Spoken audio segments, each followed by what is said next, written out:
Welcome to Anurag's astrology. Career के series में आज हम देखेंगे astrological yogas to become justice. Legal field में सक्सेसफुल होने के लिए कौन से एस्ट्रोलॉजिकल कॉम्बिनेशन चाहिए ये आज हम देखेंगे।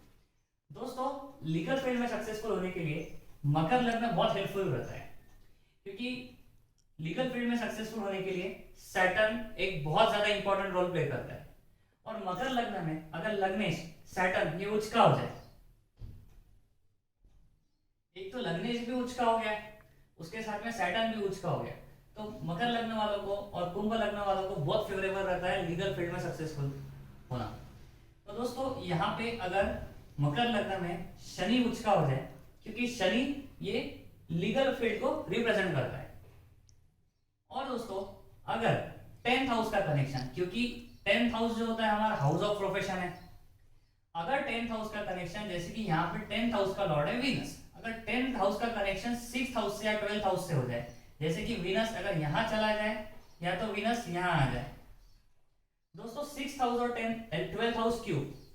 क्योंकि 6th हाउस रिप्रेजेंट करता है कोर्ट केसेस को, लिटिगेशंस को, और 12th हाउस रिप्रेजेंट करता है जेल को, इम्प्रिजनमेंट को। तो दोस्तों, अगर हमारे हाउस ऑफ प्रोफेशन का कनेक्शन अगर 6th हाउस से या 12th हाउस से हो जाता है, तो ऐसे इसमें चांसेस होते हैं लीगल फील्ड में जाने के। फिर वो लॉयर भी हो सकते हैं, जस्टिस भी हो सकते हैं। जजेस के कॉम्बिनेशन ये है कि लग्नेश उच्च का हो या स्ट्रॉन्ग हो, सैटर्न की पोजीशन बेस्ट हो जाए, 10th हाउस का कॉम्बिनेशन 6th हाउस से हो जाए या 12th हाउस से हो जाए। और दोस्तों, कुंडली में राजयोग होना जरूरी है। जैसे देखा जाता है कि जजेस को स्ट्रिक्ट डिसीजन लेने पड़ते हैं, तो जजेस के होरोस्कोप में मांगलिक योग होना बहुत ज्यादा शुभ रहता है, क्योंकि अगर जजेस के होरोस्कोप में मांगलिक योग होगा तो दोस्तों उनको स्ट्रिक्ट डिसीजंस लेने में बहुत पावर मिलेगी। और मांगलिक लोग वैसे भी बहुत एनर्जेटिक होते हैं। तो अगर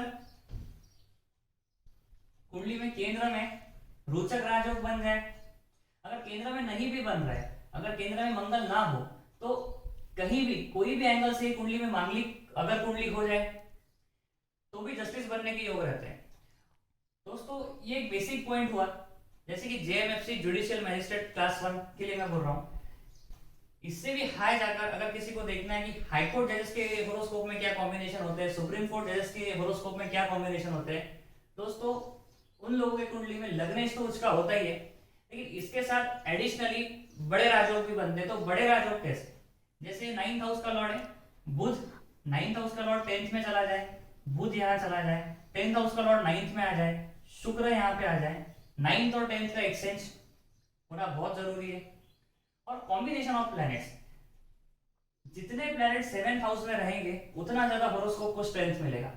फॉर एग्जांपल, अगर ये कुंडली में लग्नेश, ये जो शनि है ये यहाँ आ जाता है, ये भाग्येश जो बुध है वो साथ में कॉम्बिनेशन कर लेता है, और 5th हाउस का लॉर्ड शुक्र यहाँ पे अगर आ जाता है, तो मर्क्यूरी, वीनस और सैटर्न ये तीनों का कॉम्बिनेशन अगर 7th हाउस में हो जाता है, तो दोस्तों ऐसे में लग्नेश, पंचमेश और भाग्येश का कॉम्बिनेशन भी हो जाएगा और सारे प्लैनेट्स लग्न को स्ट्रेंथ भी देंगे।